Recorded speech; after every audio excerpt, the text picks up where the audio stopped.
Thank you for standing by. At this time, I would like to welcome everyone to today's Q4 2025 Yelp Incorporated Earnings Conference Call. All lines have been placed on mute to prevent any background noise. After the speaker's remarks, there will be a question and answer session. If you'd like to ask a question during this time, simply press star followed by the number one on your telephone keypad. Once again, star one. And if you'd like to withdraw your question, simply press star one again. Thank you.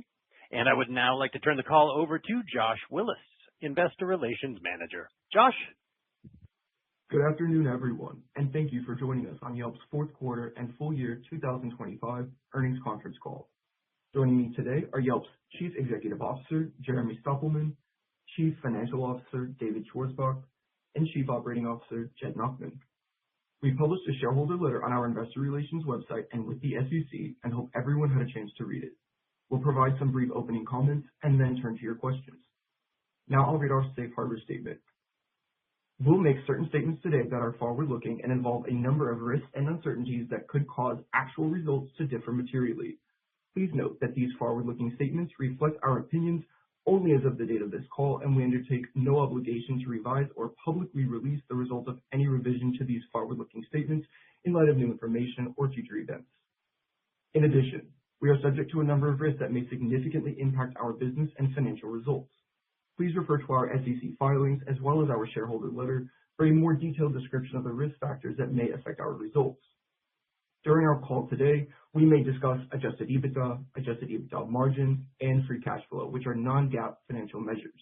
These measures should not be considered in isolation from or as a substitute for financial information prepared in accordance with generally accepted accounting principles.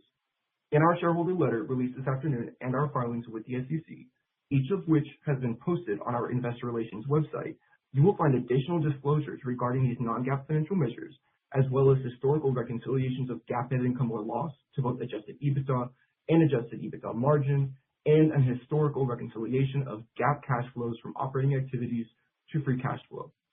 And with that, I will turn the call over to Jeremy. Thanks, Josh, and welcome everyone. Yelp delivered record net revenue and strong profitability in 2025, driven by our focus on services and accelerated pace of product innovation. We introduced more than 55 new products and features, many powered by AI, as we continue to transform the experience for consumers and businesses. Overall, in 2025, net revenue increased by 4% year over year to $1.46 billion. We grew net income by 10% year over year to $146 million, representing a 10% net income margin. This resulted in 19% year-over-year growth in diluted earnings per share to $2.24. Adjusted EBITDA increased by 3% year-over-year to $369 million, representing a 25% adjusted EBITDA margin. Underlying our results, the operating environment for RR&O categories remained challenging, with revenue from these businesses declining 6% year-over-year to $444 million.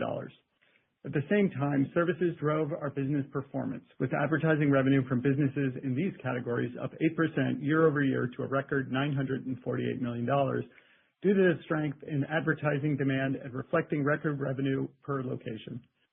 Excluding projects acquired through our paid search initiative, request-to-quote projects increased approximately 15% year-over-year, driven by improvements to the flow and increased adoption of Yelp Assistant. Our AI chatbot continued to resonate with consumers in 2025, with request-to-quote project submissions through Yelp Assistant up more than 400% year-over-year, representing approximately 5% of all request-to-quote projects during the year. Total ad clicks decreased 7% year-over-year, driven primarily by macro pressures and to a lesser extent reduced spend on paid project acquisition in 2025 compared to 2024. Average cost per click increased 10% year-over-year, reflecting growth in advertiser demand in our services categories and fewer clicks overall. Total paying advertising locations decreased 3% year-over-year as softness in RR&O offset growth in services, while average revenue per location reached an annual record. Other revenue accelerated significantly, up 17% year-over-year, driven by growth in transaction, subscription, and data licensing revenue. We also continued to grow our review content in 2025. Yelp users contributed 22 million new reviews, bringing cumulative reviews to 330 million. App unique devices were down 2% year-over-year as consumers visited restaurants with reduced frequency. Over the past year, we meaningfully increased our focus on transforming Yelp with AI. We believe combining our authentic human-generated content with advanced AI presents a significant opportunity to redefine how people connect with local businesses. We plan to build on our progress by investing in 3 strategic initiatives in 2026. First, we are reconceiving the Yelp experience to focus on delivering answers and actions. We set the stage for this in 2025 by introducing natural language search, launching AI-powered business highlights, and expanding Yelp Assistant to RR&O business pages. We plan to further expand Yelp Assistant in 2026 to function across categories and entry points, with the goal of making local discovery and task completion seamless. We began testing this comprehensive experience in the fourth quarter and expect to fully roll it out by the end of the first quarter. To further close the loop between discovery and action, we expanded our food ordering network by adding hundreds of thousands of new restaurants through our DoorDash partnership and integrated RepairPal's booking system into Yelp. Second, we are delivering AI tools that help service pros and other local businesses grow, operate, and succeed. Building on years of investment in delivering value to our advertisers, our focus is shifting toward becoming an even more valuable partner for businesses by helping them operate more efficiently through AI-powered tools. In 2025, we introduced Yelp Host, our AI-powered call answering service for restaurants, which has answered more than 190,000 calls and handled thousands of reservations since launch. In 2026, we plan to roll out further upgrades, including the ability to take food orders over the phone. To accelerate our broader strategy, we recently closed our acquisition of Hatch, a leading AI lead management platform for service pros. With this acquisition, we've now shifted our focus in lead management from Yelp receptionists to supporting the rapid growth of Hatch. Lastly, we are further extending our reach to power local discovery across the AI ecosystem. As search evolves towards AI, we believe the value of our first-party data, including 330 million reviews, nearly 500 million photos, and more than 8 million business listings, is becoming increasingly clear. In 2025, we saw strong demand for our data licensing products, and we recently signed an agreement with OpenAI. We believe we are well-positioned to be the essential partner providing trusted local content and enabling actions whenever consumers are making local decisions. In summary, our focus on product innovation and a differentiated services experience once again drove our results in 2025. Looking ahead, we are confident in our ability to transform Yelp with AI in ways that play to the strengths of our business. We plan to increase our investments in 2026, inclusive of our recent acquisition of Hatch, to capitalize on this opportunity and deliver long-term sustainable growth. With that, I'll turn it over to David. Thanks for that full year review, Jeremy. Before I discuss our fourth quarter results, I'd like to take a moment to highlight the progress we've made transforming Yelp's business over the last 5 years through our product-led growth strategy and disciplined expense management. Through our commitment to share repurchases, we've reduced our fully diluted share count, which includes outstanding stock options, RSUs, and PRSUs, from 86 million to 67 million, a 22% reduction between December 31st, 2021 and December 31st, 2025. Combined with our demonstrated profitability, this drove earnings per diluted share of $2.24 in 2025, a more than fourfold increase from 2021. In short, Yelp enters 2026 from a position of greater financial strength, with net income of $146 million in 2025, adjusted EBITDA of $369 million, cash flow from operations of $372 million, and record free cash flow of $324 million. Turning to our fourth quarter results, net revenue decreased by 1% year-over-year to $360 million, $2 million above the midpoint of our outlook range. Net income decreased by 10% year-over-year to $38 million, representing a 10% margin. Adjusted EBITDA decreased by 15% year-over-year to $86 million, $7 million above the midpoint of our outlook range, representing a 24% margin. As Jeremy mentioned, top-line growth was driven by performance in our services categories throughout the year. Advertising revenue and services increased by 3% year-over-year in the fourth quarter to $231 million. Conversely, restaurants and retailers remained pressured in the quarter, resulting in a 12% year-over-year decline in RR&O revenue to $107 million. A decrease in RR&O locations combined with flat services locations in the fourth quarter resulted in an overall decline of 5% year-over-year in paying advertising locations to 496,000. Turning to expenses for the year, our 2025 results highlight both our ability to deliver profitable growth and the margin potential of our product-led strategy, with a net income margin of 10% and an adjusted EBITDA margin of 25%. We again kept headcount approximately flat year-over-year in 2025, demonstrating our continued commitment to disciplined expense management. We see a significant opportunity to drive growth in other revenues through our AI transformation and plan to increase our investments to capitalize on this opportunity in 2026. Excluding the recently integrated Hatch team, we expect headcount growth to again remain approximately flat year-over-year in 2026, reflecting both our commitment to driving leverage in the business through our product-led strategy and our team's ability to deliver operational efficiency using AI. We also remain focused on increasing the quality of our adjusted EBITDA. In recent years, we have taken significant action to shift our compensation mix between stock and cash.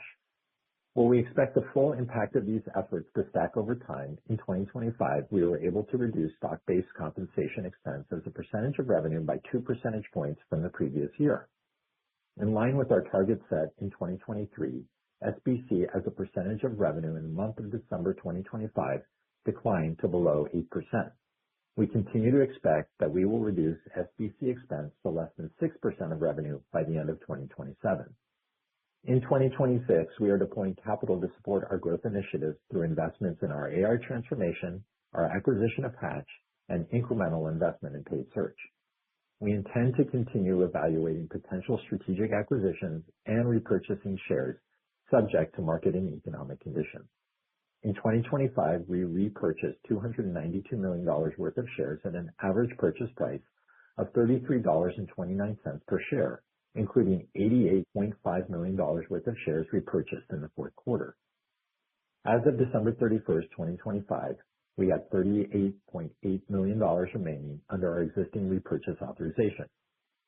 To support our ongoing repurchase plans, in February 2026, our board of directors authorized an additional $500 million for share repurchases.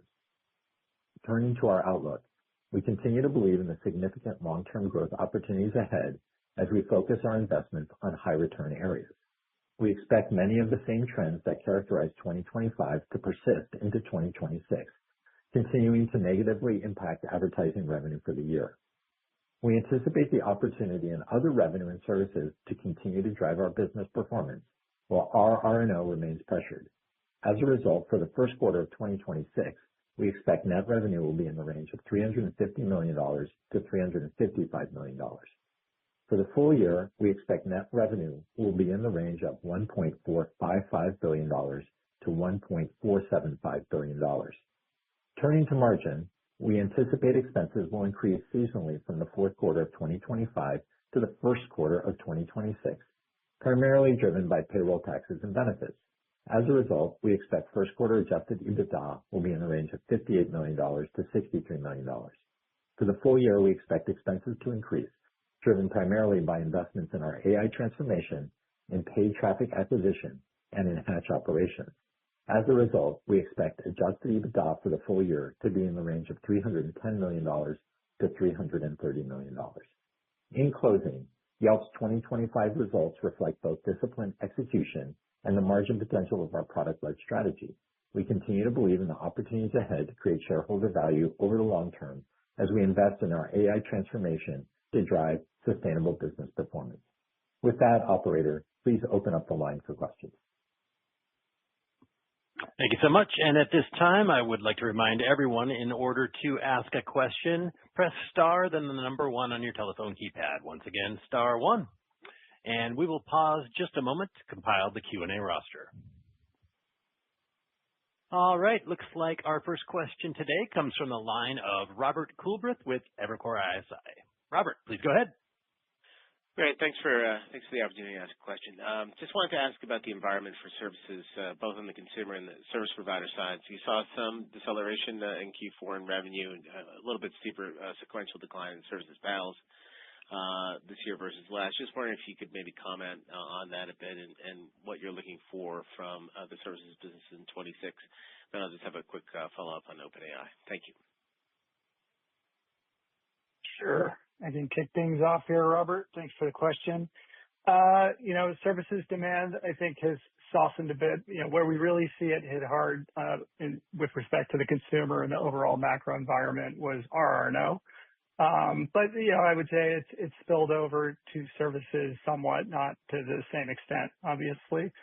So that gets to the question of what are we doing? Well, we're really leaning in with Yelp Assistant.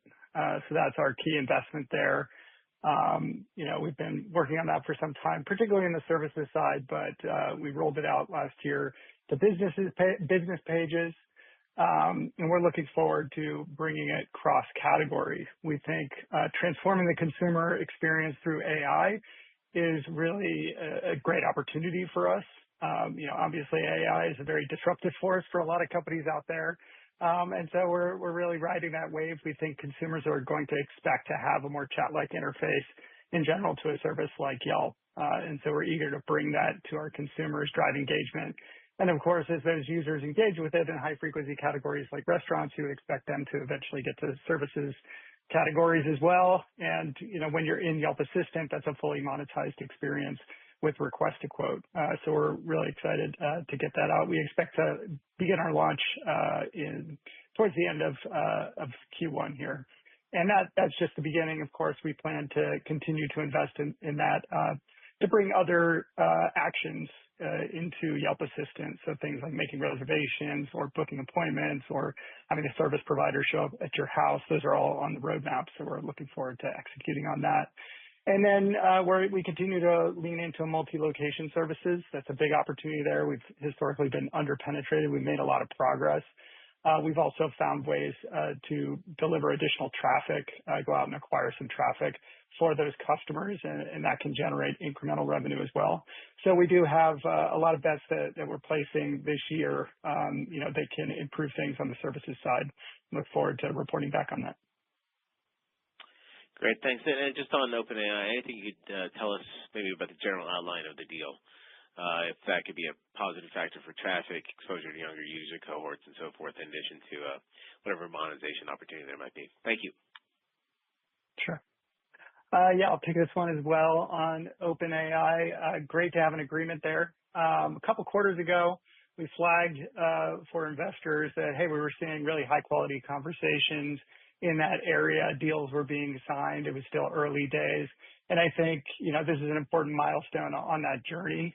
Yelp has really great content, millions of human written reviews, really critical content, critical information. If you want to deliver an experience, a general search experience, eventually those consumers are going to be asking questions with local intent. That's, historically with Google's reported that something like 50% of queries on traditional search have local intent. And if you're trying to compete with Google, like many of these folks are, you really need that high quality content, and Yelp has it. And so we're seeing that reflected both in this agreement as well as others. And the conversations are continuing. This isn't the last one we expect to do. I guess I would finish with, where does that show up on the revenue side? Other revenue is where data licensing lives. It's up 17% year over year. And actually in the fourth quarter, that accelerated, was up 30% or 33%. Got it. Great. Thank you very much. Sure thing. Thank you, Robert. And our next question comes from the line of Jason Kreyer with Craig-Hallum. Jason, please go ahead. All right, great. Thank you. So you talked about this AI transition. Just wondering if you can talk about what that looks like through the lens of the consumer. Like how does this evolve in terms of consumers interacting with Yelp and consumers interacting with your customers over time? Yeah, happy to answer that. Obviously AI is a very disruptive force, and I think it's changing consumer expectations. How are we approaching that? Well, first and foremost on the consumer experience, we're really trying to leverage AI everywhere that we can. We've rolled out lots of features that are powered by AI. One of the first things we did was enhance our search so you can actually enter natural language queries in there and get back much better answers than you could, prior to that. But with Yelp Assistant, that was our foray. We've been working on that for some time, conversational, initially focused on the services experience that has driven a lot of projects, incremental projects. And in fact, as we rolled it out, we've seen really great adoption there, up 400% in terms of projects going through Yelp Assistant. Fast forward a little bit there, and we brought it to business pages. And so now consumers, which more frequently they're having this expectation of you land on a business page, you don't want to read through all the information, you just want to get, the needle in the haystack. And so consumers are now able to do that, type in a question about a business, it digs into the photos, it digs into the reviews, and it comes back with relevant information. And that was sort of a milestone on our way to where we're headed towards the end of this quarter, which is the cross-category Yelp Assistant. And that's really exciting because you can ask it, any question about a local business, or what your need is, or whether it's a service request, it'll guide you through that process and ultimately match you with businesses. One of the great things, back to that needle in a haystack comment, is that we're able to back up a user's question or user's request with great data. So photos that are an example of what they were looking for, or snippets right out of reviews, and get really precise. We think that's going to delight consumers. Ultimately, that's our goal. And I think with the changing search landscape, everything going, or some portion of share going to a more generative AI or a ChatGPT-like experience, consumers are changing their expectations, and they don't just want regular search. And so we've put a significant investment in transforming the Yelp experience and preparing for the future. And we'll get our first taste of it as we launch Yelp Assistant at the end of Q1 here. I guess on other areas where we're using AI to transform, I guess I would point to the opportunity that we see in AI-powered SaaS tools. So as you probably know, we launched Yelp Host and Yelp Receptionist last year. Yelp Host is fantastic. We're seeing a great response from restaurants. Sales are above our initial expectations. We've answered over 190,000 calls, so great momentum there. And on the receptionist side, we did get the opportunity to pair up with Hatch. We're delighted. I think that accelerates our roadmap there by a couple of years. They were a first mover in the space, and we're able to bring our extensive distribution as well as AI capabilities and talent to bear on the Hatch opportunity. That both are going after very large TAMs. So we're extremely excited about the AI SaaS opportunities ahead of us. Yeah. Maybe just sticking with Hatch on a follow-up. Just curious what that cross-sell looks like for Hatch's services, and then if there's any Hatch functionality that will kind of accelerate the roadmap on Host as well. Thanks. Yeah. I mean, we're already talking to a lot of the same customers, and then there's plenty of contacts that we have that we can introduce Hatch to. So I think that's a really exciting opportunity. They're a relatively small team. We have thousands of sales reps. I think there's also a benefit too in that if you get more efficient at managing leads by leveraging AI, your return on advertising is better. So that's kind of an extra win-win in there. So very excited about Hatch going after a big TAM, and they're growing rapidly, 70% year-over-year growth. So exciting times there. Thank you. All right. Thank you, Jason. And our next question comes from the line of Nitin Bansal with Bank of America. Nitin, please go ahead. Sure. Thank you for taking my question.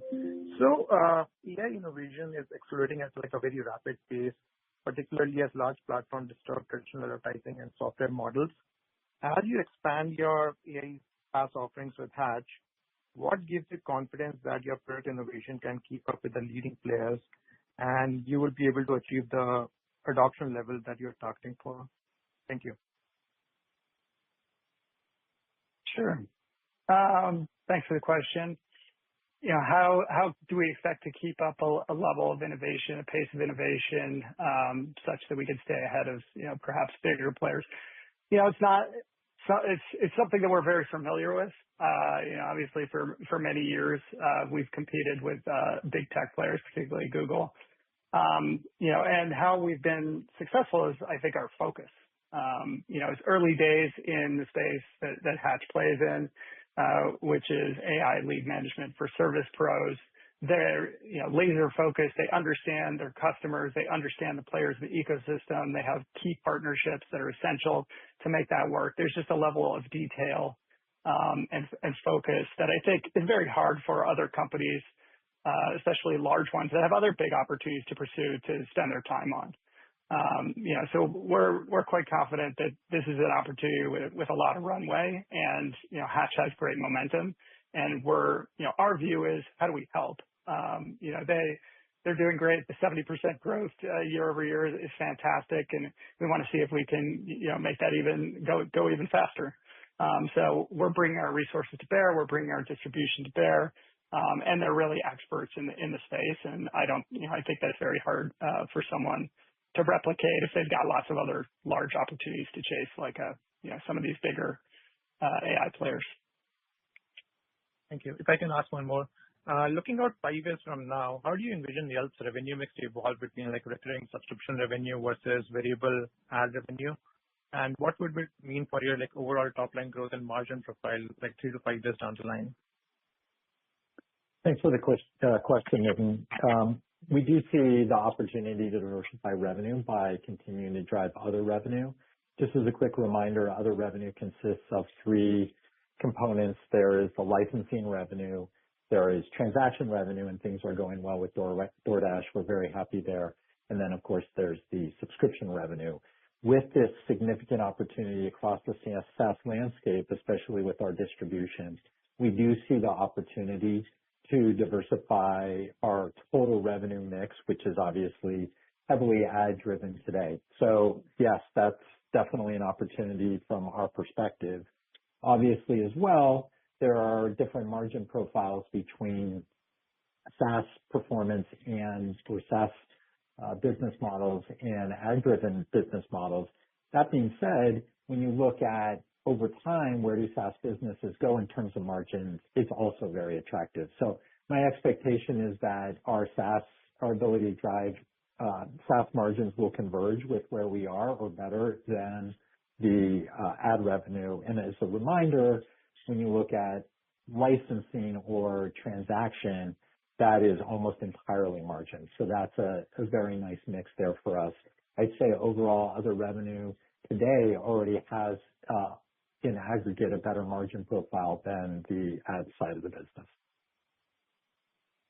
Thank you. Thank you, Nitin. And just a reminder, ladies and gentlemen, if you'd like to ask a question, again, *1 on your telephone keypad. Once again, *1. And our next question comes from the line of Kishan Patel with Raymond James. Kishan, please go ahead. Hi, this is Kishan Patel. I'm for Josh Beck. Thanks for taking the question. In restaurants and retail, what do you think needs to change for that advertiser base to stabilize and then improve? And how do you prioritize the changes over the next few quarters? Yeah, thanks. I can take that question. This is Jed speaking. Obviously there have been some headwinds in restaurant, retail, and other. We saw those over the course of 2025. There is, a lot of these restaurants are dealing with a weakened consumer, and there's additional pressure of really high input costs that makes it a tough battle out there on Main Street from in the local economy.